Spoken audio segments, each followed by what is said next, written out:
अस्सलाम वालेकुम viewers, I am mister Saidulla Khan आपके अपने चैनल पर ये एक मरतबा फिर आपके सामने एक वीडियो अपलोड करते हुए आज की जो वीडियो हमारी है वो है डायरेक्ट इनडायरेक्ट स्पीच DD11। काफ़ी अरसे से इस पे कोई वीडियो अपलोड नहीं की, उसी सिक्वल को कंटिन्यू करते हैं। बहुत सारे स्टूडेंट ने रिक्वेस्ट की कि सर आप जो है सॉल्व पेपर जो पास पेपर जो है उसको सॉल्व करवाएं, तो मैंने सोचा आज से इसको हम शुरू करते हैं इंशाल्लाह। इस वीडियो में आज जो हम पेपर सॉल्व कर रहे हैं वो डायरेक्ट एंड इनडायरेक्ट स्पीच का वो है आपका 2019 paper, Karachi board second year 2019 का ये पेपर है।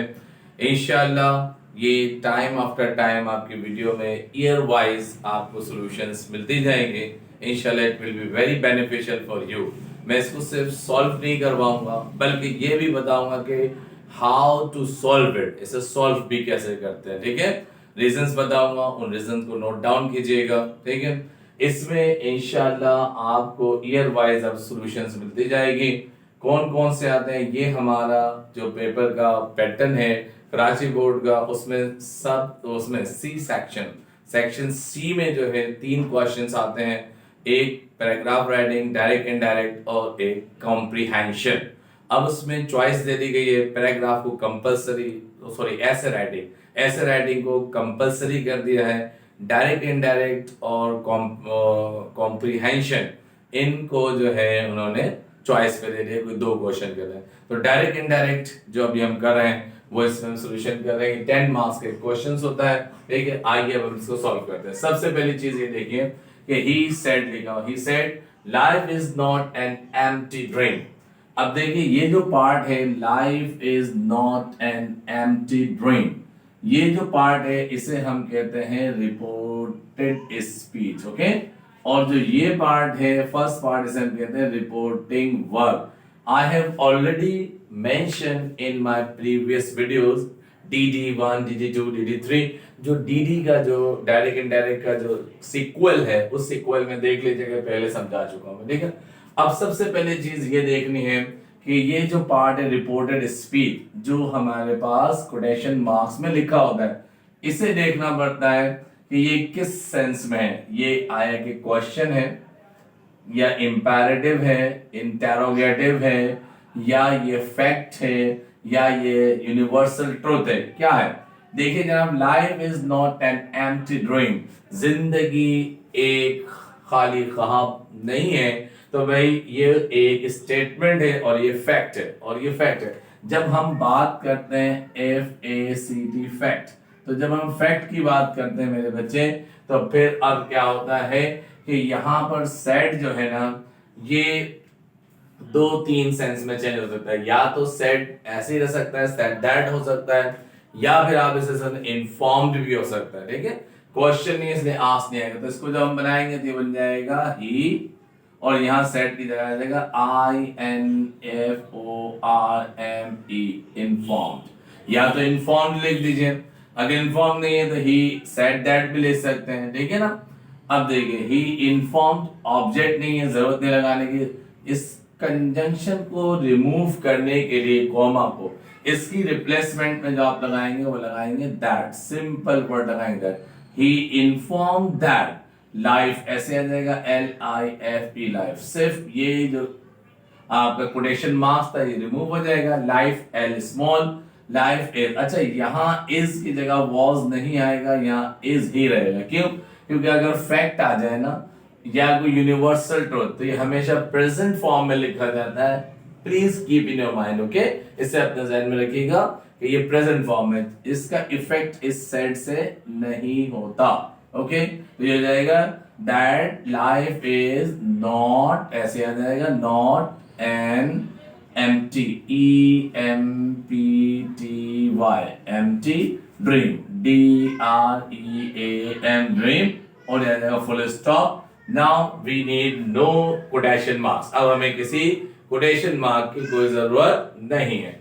नेक्स्ट दूसरा सेंटेंस देखिए, लिखा हुआ है he said to me go away from here.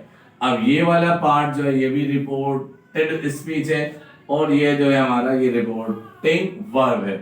अब रिपोर्टेड स्पीच देखिए कौन सी सेंस में, पहले ये देखना है, ठीक है ना, ये कौन सी सेंस में। गो अवे फ्रॉम हियर कह रहे हैं। अब गो अवे फ्रॉम हियर तो ये क्या है, जाहिर सी बात है इंपेरेटिव सेंटेंस है। इंपेरेटिव सेंटेंसेस जब मैंने करवाए थे तो उस वक्त बताया था इंपेरेटिव सेंटेंस में ऑर्डर, रिक्वेस्ट, एडवाइस, सजेशन ये सब आते हैं। अब देखिए इसमें ऑर्डर किया गया ना, तो गो अवे फ्रॉम हियर, तो इसमें क्या हो जाएगा, ये चेंज हो जाएगा ही, ORDERED, ही ऑर्डर्ड मी। इसको रिमूव करने के लिए यहां जो है हम टू लगाते हैं। टू के बाद वर्ब की फिर फर्स्ट फॉर्म आती है। यहां गो की फर्स्ट फॉर्म ऐसे रहेगी, गो सिर्फ कैपिटल की वजह स्मॉल हो जाएगा, go away, AWAY, go away, from ऐसे आएगा, गो अवे फ्रॉम। हेयर जो होता है एडवर्ब, ये चेंज हो जाता है देयर में, ठीक है, हियर चेंज इनटू देयर, और यहां जाएगा फुल स्टॉप। तो क्या हो गया, he ordered me to go away from there. Okay, understood. ये हमारा आ गया था यूनिवर्सल ट्रूथ या FACT फैक्ट से। ये हमारे पास आ गया इंपेरेटिव। मैंने कहा था ये भी बताऊंगा कहां से कौन कौन से सेंटेंसेस से ये आते हैं। देखिए पहला फैक्ट से आ गया जो यूनिवर्सल ट्रूथ या फैक्ट होता है, दूसरा इंपेरेटिव से आ गया। अभी जो तीसरा सेंटेंस है देखिए ये इंट्रोगेटिव या इंटेरोगेटिव से आ रहा है, ठीक है। देखिए क्या है, the peon said to me, sir may I go outside downstair and have a talk with my sister. अब देखिए ये जो स्पीच है ये वाकई, अब ये भी रिपोर्टेड स्पीच है और ये है रिपोर्टिंग वर्ब, ये है रिपोर्टिंग वर्ब। अब दोनों में देखिए इसमें दो चीजें, एक तो उसने सैल्यूटेशन भी पेश किया है, ठीक है, और दूसरा क्वेश्चन भी किया। जब क्वेश्चन है may I go, is it a question? Yes of course. तो फिर बेटा ये सेट जो होगा ना ये आस्क्ड में चेंज हो जाएगा। इसको जब हम करेंगे, ये मैंने बताया था अगर सर आ जाए या लफ्ज मैडम आ जाए तो ये रिप्लेस हो जाता है किसमें, रिस्पेक्टफुली में चेंज हो जाता है, ठीक है। अब देखिए यहां जाएगा the peon, the PEON, the peon set की जगह द पियन रिस्पेक्टफुली, यहां आप लगाएंगे respect, the peon respectfully asked, the peon asked respectfully that. तो यहां लिखते हैं the peon ASKED asked, RESPECT respect, FULLY respectfully. अब ये आएगा द पियन आस्क्ड रिस्पेक्टफुली या द पियन रिस्पेक्टफुली आस्क्ड, दोनों सही होंगे, देखिए यूं भी लिख सकते हैं यूं भी। अब इसमें देखिए ये सर की जगह सैल्यूटेशंस यहाँ आ गया रिस्पेक्टफुली। अब हमने क्या करना है, आगे यहां देखना है कि ये जो अब बचा है मे आई गो डाउनस्टेयर, क्या ये क्वेश्चन? Of course. तो अब यहाँ इसीलिए आस्क लगाया था, क्वेश्चन था इसलिए आस्क लगाया, ठीक है। अब यहां देखिए क्वेश्चंस किससे शुरू हो रहा है, या आपको पहले भी बताया था वो क्वेश्चंस जो कंफर्मेटिव हो, मतलब जिसमें यस और नो का आंसर आ रहा हो वो कंफर्मेटिव होते हैं। उनका जब डायरेक्ट इनडायरेक्ट बनाते हैं तो उनमें जो हम कंजंक्शन यूज करते हैं वो या तो इफ या वेदर। तो आप यहाँ इफ लगा सकते हैं, आपने कहा इफ, ठीक है। इफ में जो है ये बेटा चेंज हो जाएगा, ये आ जाएगा आपका वर्ब के बाद, और इसकी फिर सेकंड फॉर्म लगाएंगे। आई जो है कौन सा पर्सन है, पहले आपने इसको अफर्मेटिव कर लेना, फिर उसका इसका इनडायरेक्ट बनाना है। मे सब्जेक्ट के बाद आ जाएगा इधर, ये लीजिए ये इधर आ गया मे।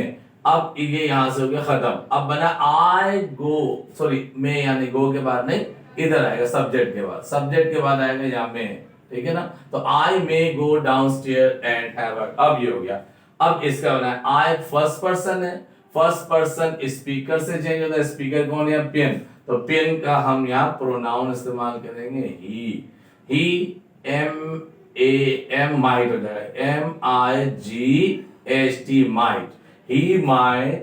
अब आ जाएगा गो, DOWNS downs, TAIRS downstairs, and अब यहाँ हैव की जगह क्या लगा है भाई, हैव ही रहेगा, चेंज नहीं होगा। क्यों?